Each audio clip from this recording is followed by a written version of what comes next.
Voici Oakland. Située sur la côte ouest des États-Unis, dans la baie de San Francisco, Oakland est la 8e plus grande ville de Californie. Elle compte plus de 400 000 âmes.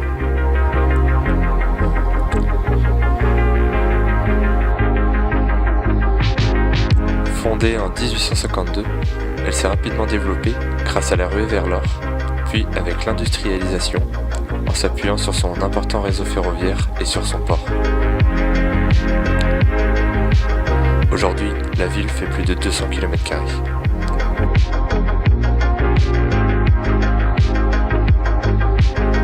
Elle gravite autour de ces places fortes que sont le Downtown, très dynamique, le Lake Merritt, le Jack London Square, ainsi que le Bay Bridge qui relie Oakland à San Francisco.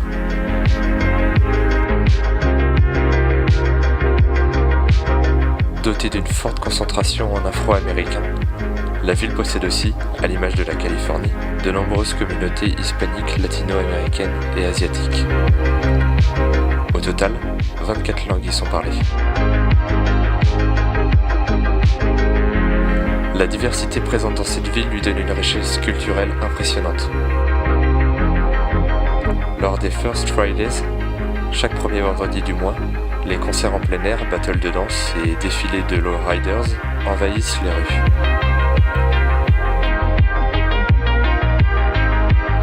Oakland vit également au rythme de ses équipes locales. Les Raiders au football, les Athletics au baseball, et bien évidemment, les Golden State Warriors, champions NBA en titre.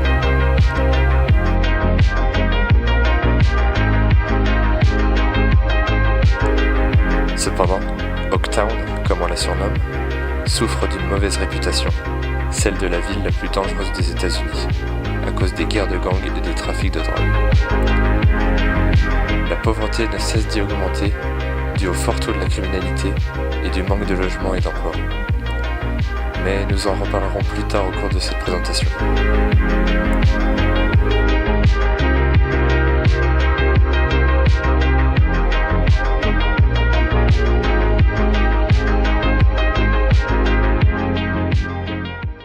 J'ai effectué mon stage au sein de l'entreprise John Morrison, située à Oakland, Californie, depuis 1988. Cette société est un cabinet de maîtrise d'œuvre qui opère pour des projets de bâtiments commerciaux, industriels et résidentiels.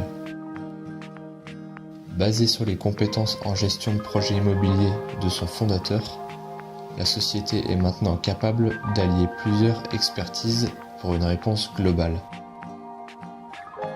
En près de 30 ans, la société a exécuté des bâtiments aux destinations très diverses. Des entrepôts, des usines, des centres commerciaux et des bureaux. À cela vient s'ajouter leur réponse en projet résidentiel.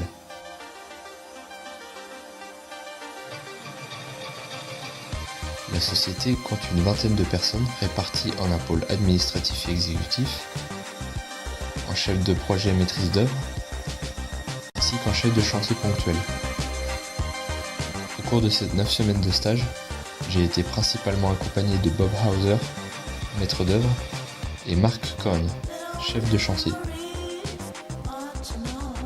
Leurs conseils m'ont permis de m'intégrer rapidement au chantier en cours. Durant ces 9 semaines, j'ai eu l'opportunité de travailler sur 3 chantiers différents. Le premier chantier, basé à Linda Avenue, Oakland, est la construction de 6 résidences haut de gamme pour un montant de $2 millions par logement. Sur ce projet bien avancé, j'ai effectué des éléments béton extérieur divers, comme celui qui apparaît coffré à l'image. Avec Marc, le chef de chantier, nous étions chargés de rehausser ces murs extérieurs, mal exécutés par l'entreprise de gros œuvres. Étape par étape, j'ai tout d'abord fixé les lisses basses du coffrage qui viennent se fixer sur le mur existant. Elles assurent la continuité de l'ouvrage. J'ai ensuite percé la race du mur existant pour y fixer les armatures verticales et placer le lit d'armature horizontal. J'ai fixé les lisses supérieures en assurant la planité par niveau. Et des profils fixés en tête viennent empêcher l'ensemble de céder sous la poussée du béton. Nous avons répété les opérations sur plusieurs autres éléments extérieurs, puis une équipe s'est chargée du coulage de tous les éléments. J'ai finalement vibré le béton sur les éléments que j'ai réalisés afin que les granulats soient uniformément répartis.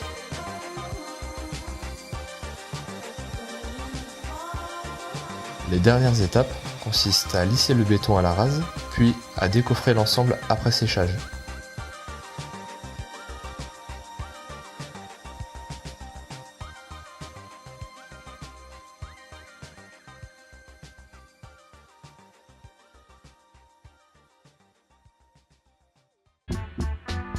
Le deuxième chantier concerne le curage d'un entrepôt transformé en boulangerie.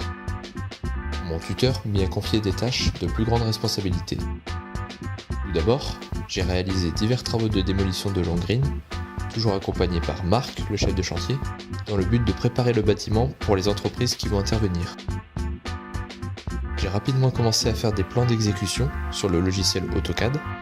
Ce sont les plans finaux que Bob transmettra directement aux fournisseurs et aux fabricants pour commande.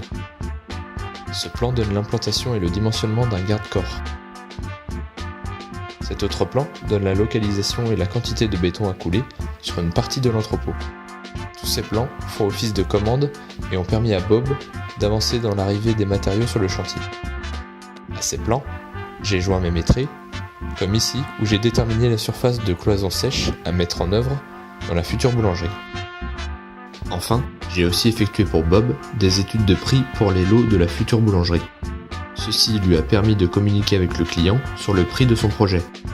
La dernière mission pour ce chantier fut de déterminer l'altimétrie d'un réseau d'eau usée sous dallage. Le réseau n'était pas repéré sur les plans et on ne connaissait pas son niveau altimétrique. Avec l'aide de Marc et d'un théodolite, nous avons repéré la profondeur de l'attente d'eau usée.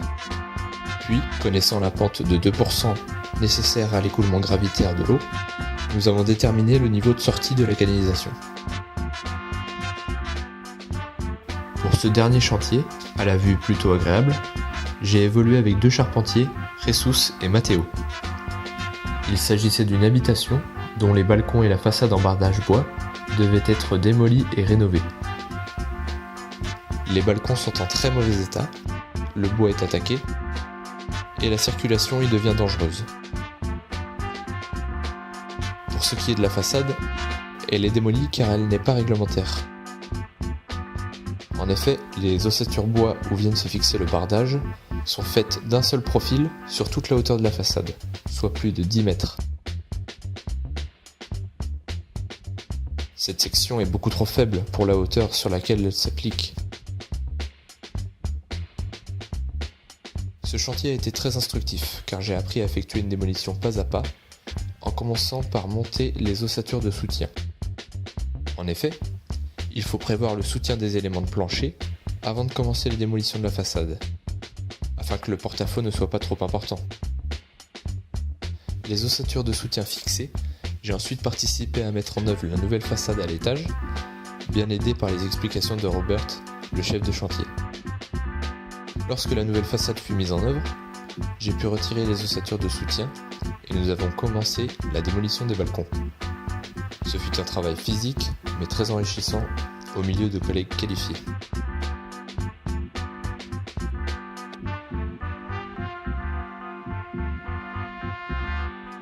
Au début du stage, j'ai été freiné par la langue et le vocabulaire technique du chantier. Mais je me suis très vite amélioré grâce à mes collègues. Aussi, les métrés et les plans réalisés m'ont permis d'intégrer le système métrique américain en pieds et en pouces. Les autres difficultés sont finalement liées à l'organisation et à mes déplacements sur chantier, qui diffèrent de mon travail de bureau dans mon entreprise française. La maîtrise d'œuvre aux États-Unis diffère sur quelques points par rapport à la France. Ils possèdent leurs propres ouvriers qui préparent le chantier à l'arrivée des entreprises. De plus, leur méthode de travail est plutôt tatillonne. Ils réalisent les métrés et les atterrissages financiers au fur et à mesure, ce qui plaît aux clients selon leur dire. La relation et le suivi des entreprises paraissent ainsi plus proches qu'en France. Je me suis aussi renseigné sur le détail des travaux. Il se base sur le CSI, une nomenclature proche de la nôtre qui sépare les travaux par corps de métier. Je tire un bilan très positif de ce stage, avec de très belles rencontres sur chaque chantier.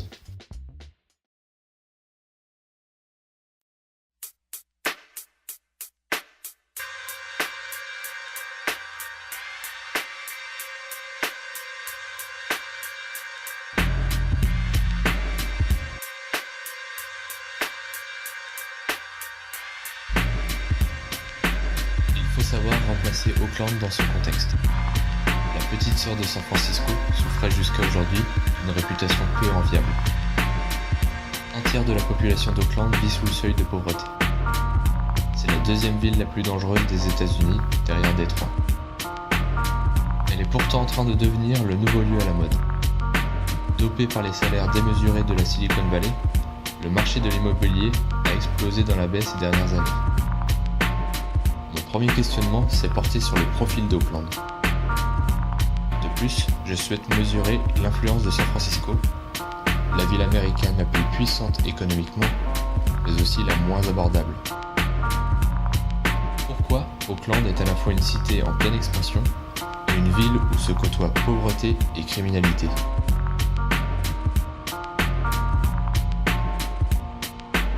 À la fin des années 70, la maire de San Francisco, Dianne Feinstein, mène une politique du logement très superficielle. Il n'y a pas de budget alloué à la création de logements, et pendant les 10 ans de son mandat, aucune construction de logements collectifs ne verra le jour. Rapidement, les populations les moins aisées, qui sont principalement les minorités noires, se retrouvent acculées dans des quartiers ségrégationnistes. Les logements sont trop chers pour eux, et ils sont poussés à l'exil, pendant 15 ans, vers la voisine Auckland, plus abordable. Dans le même temps tombe dans ces quartiers à l'époque le trafic de drogue, et notamment celui de la cocaïne, qui va lui aussi se déplacer jusqu'à Auckland. Mais les problèmes de logement à San Francisco ne disparaissent pas pour autant, avec un zoning très restrictif et l'apparition du NIMBY, Not in my backyard. Les règles étaient établies de sorte que freiner ou annuler un permis de construire était très simple à l'époque. Jusqu'à aujourd'hui donc, le coût du logement a continuellement augmenté, à cause du manque d'investissement d'une part, mais également avec le gonflement des salaires de la Silicon Valley notamment.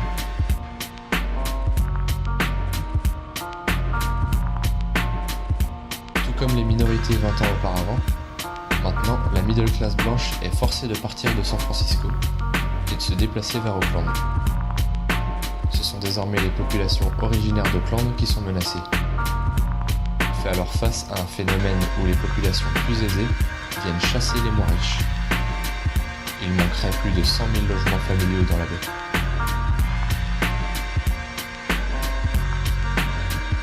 Jusqu'ici, il m'était difficile de mettre des chiffres sur ces augmentations du coût du logement. Je me suis donc rapproché de Marc, mon chef de chantier. Dans les années 80, un ouvrier qualifié était payé 25 $ de l'heure, soit 50 000 $ par an à Auckland. Pour un appartement à Piedmont, un quartier plutôt aisé, il aurait payé 700 à 800 $ par mois. Aujourd'hui, l'ouvrier qualifié gagne entre 70 000 et 80 000 $ par an, mais le loyer moyen à Piedmont s'élève désormais à 2500 $. Quand les salaires ont augmenté de 50% seulement, les loyers ont eux triplé. La crise des subprimes. Cette grande récession qui a suivi 2008 a entraîné la disparition d'une majeure partie des entreprises, sevrées de demandes de construction. Aujourd'hui, le secteur repart, sous la pression de la demande de logement. Mais le marché est saturé. Il n'y a plus assez de main-d'œuvre et d'entreprises pour construire. J'ai remarqué cela auprès de mon entreprise d'accueil, cabinet de maîtrise d'œuvre, qui ne réalise pourtant plus d'appels d'offres pour ses projets de construction. Il y a en effet trop peu d'entreprises disponibles. Le problème qui se pose est qu'à Auckland, près de 7 logements multifamiliaux sur 10 se vendent en moins de 2 mois, quand leur construction prend elle plus d'1 an.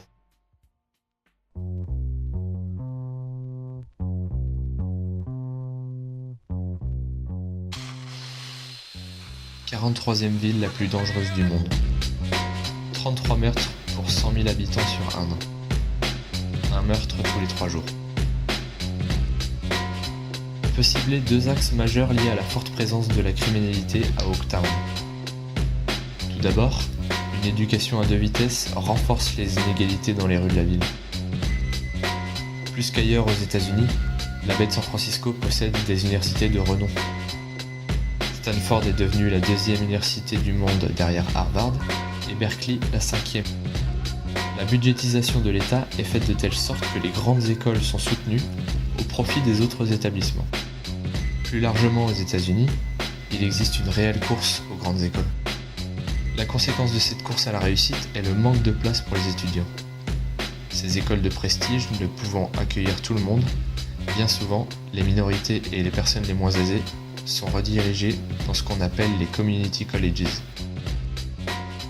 Selon Bob Hauser, ces établissements ne font que renforcer les inégalités sociales dans une population comme celle d'Oaktown déjà très éparse. It doesn't accomplish the same thing and it doesn't serve the same demand that a four-year public like Cal or Stanford or a real university, the connections you make, the people you meet, the friends that you end up associating with, the people that have access to that are going in one direction and the people that don't are not going in another direction, they're just getting left behind. Le second pilier de cette criminalité est le trafic de drogue. Arrivé en même temps que les minorités de San Francisco dans les années 80, ces trafics se sont par conséquent implantés à Oakland.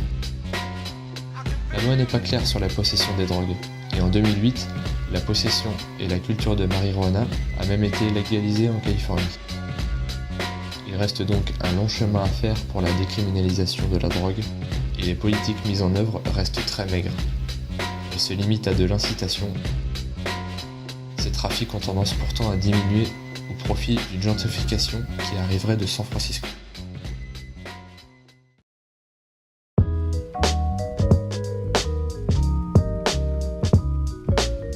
Le 10K Plan, lancé par le maire Jerry Brown en 1999, visait à attirer en moins de 2 ans 10 000 nouveaux résidents dans le downtown jusqu'ici abandonné. En 2010, seulement 3 500 unités de logement sur les 10 000 initialement prévues étaient achevées. En cause, le manque de logements proposés à prix modéré, pour les middle class, mais aussi l'image toujours dangereuse d'Oakland, celle d'une poche de pauvreté dans une aire urbaine riche. Les autorités locales continuent à essayer d'embellir le downtown, mais cette nouvelle image attractive d'Oakland s'accompagne de nombreuses tensions. Dans les rues du downtown, on est saisi par les contradictions entre renouveau et déclin. Les murs colorés, qui racontent les communautés de la ville, se tiennent à côté de façades criblées de balles. Sur cette carte diffusée par l'université de Berkeley, on remarque en violet les zones de gentrification prononcées, notamment le nord-ouest d'Oakland, le quartier le plus proche du centre de San Francisco. Autrefois malfamée, cette partie de la ville accueille maintenant restaurants onéreux et habitations de haute qualité. Les bouleversements qui s'y opèrent ont forcément des effets socioculturels. Les résidents historiques protestent, comme sur cette façade que j'ai rencontrée à Berkeley.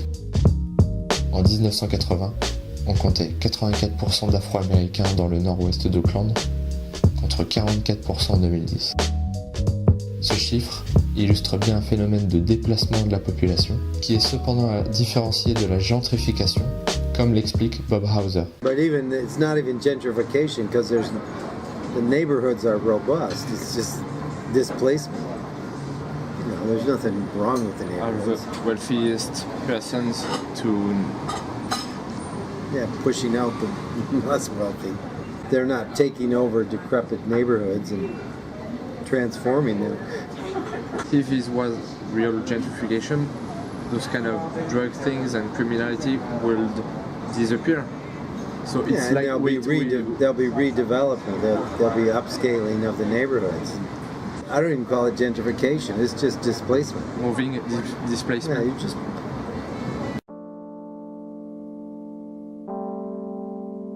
En définitive, les mouvements de population ont constamment été conduits par le prix du logement. Par rapport à mon questionnement de départ, il apparaît donc que le phénomène d'embourgeoisement est très récent, et que le problème majeur reste l'incapacité à pouvoir loger les populations aux revenus modestes. Si les populations nouvellement arrivées contribuent à embellir le downtown, il n'en demeure pas moins que la criminalité et la pauvreté persistent à l'est et au nord de la ville. Je porte un regard critique sur le secteur de la construction. C'est finalement l'autre point dur du tournant d'Auckland. La construction est saturée et les logements ne poussent pas assez vite par rapport à la demande. Les autorités locales devraient s'attacher à repeupler ce secteur déserté après la crise de 2008. Problème, ces jobs emploient majoritairement des immigrés venus d'Amérique latine à l'heure actuelle, ce qui va commencer à décroître avec les décisions de l'administration Trump sur l'immigration et sur l'accès au territoire américain.